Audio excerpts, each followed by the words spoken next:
6월 11일 화요일 주간 브리핑 시작합니다. 먼저 한국일보입니다. 배달 앱들이 벌이고 있는 배달비 무료 경쟁에 자영업자들의 속이 타들어가고 있습니다. 20년 전처럼 다시 전단을 돌릴지 고민을 할 정도라는데 어떤 요인들이 있는지 구체적으로 보시죠. 점주들이 고객에게 무료 배달을 하려면 의무로 가입을 해야 하는 게 있습니다. 바로 정률제 요금제입니다. 광고부터 주문, 결제, 배달까지 다 앱이 해주는 대신 상당한 수수료를 내야 합니다. 주문 건당 6.8에서 9.8% 정도고요. 부가세는 별도입니다. 팔아도 남는 돈이 많지 않은 이유죠. 새로 나온 요금제들은 고정 배달비가 정해져 있지만 점주들은 배달 앱을 포기할 수가 없습니다. 대부분의 주문이 앱으로 들어오기 때문입니다. 또 광고비를 많이 줘야 앱 안에서 눈에 더 잘 띄는 구조라서 많게는 주문 금액의 50%까지 광고비를 지불하는 업체도 있습니다. 배달의 민족과 쿠팡이츠는 각각 곧 구독제 유료화와 요금 인상을 앞두고 있습니다. 처음에는 무료 배달 혜택이 나왔을 때 반기던 소비자들이지만 비싸진 요금과 음식값에 결국 소비자들도 피해를 보게 되겠죠.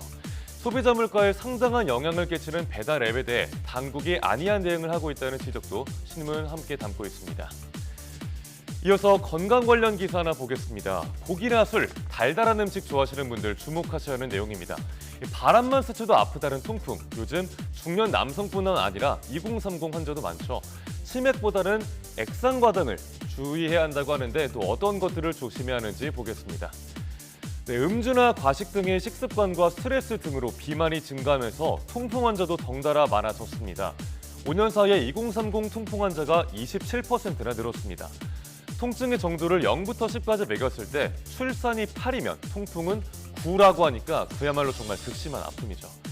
주로 엄지발가락이나 발등의 통증을 유발하는 통풍, 급성이면 진통소염제, 만성이면 요산저하제 등으로 관리를 합니다. 문제는 단순 관절염에 그치지 않고 고혈압이나 당뇨병 등 합병증으로 이어질 수 있다는 점입니다. 통풍 환자의 절반이 고혈압과 대사증후군을 앓을 정도입니다. 네, 이렇게 무서운 통풍에 걸리지 않으려면 무엇보다 식습관 조절이 중요합니다. 과음, 과식은 자제하고 유산소 운동을 적절히 하는 게 도움이 되는데요. 또 가공식품에 들어있는 액상과당은 최대한 피하는 게 좋다고 합니다. 다음은 국민일보입니다. 요즘 1분 이하의 숏폼 영상, 쇼츠가 대세죠. 이 트렌드를 쇼핑에 그대로 적용한 숏핑이 요즘 인기입니다. 새로운 콘텐츠 소비 트렌드인 쇼츠로 홈쇼핑 업계가 돌파구를 찾고 있습니다. 요즘 예전만큼 홈쇼핑을 사람들이 많이 보질 않죠. 그래서 실제로 TV 홈쇼핑 업체들의 실적도 감소세입니다. 보시면 1년 사이에 매출액이 1조 원이 넘게 줄었습니다. 또 영업이익을 볼까요? 2022년, 2023년 비교를 했을 때 절반 가까이 줄어들었습니다. 네, 지난해 3,270억으로 거의 반토막이 난 겁니다. 업계로서 뭔가 변화 모색이 필요한 시점이었습니다. 그래서 지금 보시는 사진처럼 이렇게 쇼츠 마케팅이 적극적으로 활용이 되고 있습니다. 쇼츠를 보다가 마음에 들면 바로 링크로 들어가서 구매할 수 있게 하는 거죠. 효과는 바로 나왔습니다. 조회수도 잘 나오고 주문 금액이 늘어서 매출이 증가한 겁니다. 홈쇼핑 업계는 또 고객 연령층에 따라서 맞춤형 숏폼 콘텐츠도 제작을 하고 있습니다. 숏폼이 매출 증가로 이어지는 게 확인이 된 만큼 당분간 숏폼 마케팅 유행도 계속될 걸로 보입니다. 이번엔 중앙일보 보겠습니다. 지역 소멸과 인구 감소, 비단 우리나라만의 문제는 아니죠. 같은 문제를 먼저 겪던 일본이 10년 동안 지방 살리기 정책을 펼쳤는데 꽤나 효과가 있었다고 합니다. 어떻게 가능했는지 보시죠. 네, 일본 인구 자체는 감소 중이지만 인구가 늘어난 지자체가 736곳으로 나타났습니다. 수도권을 제외하더라도 600곳 이상에서 인구가 늘었고 5% 이상 인구가 늘어난 지자체도 102곳이나 됐습니다. 요인은 뭐였을까요? 네, 지금 여기 보시면 스쿨버스가 하나가 서 있죠. 일본 치바현의 한 도시는 이렇게 지자체가 직접 나서서 아이들의 어린이집 통학을 도와주고 있습니다.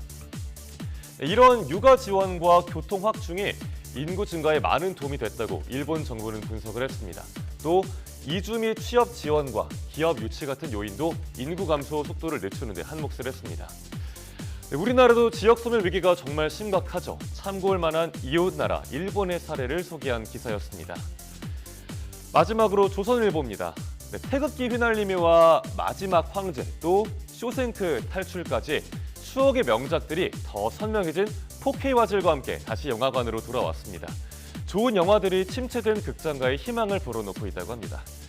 태극기 휘날리면은 현충일에 재개봉을 했는데요. 4일 만에 10,000명 넘는 관객이 찾았습니다.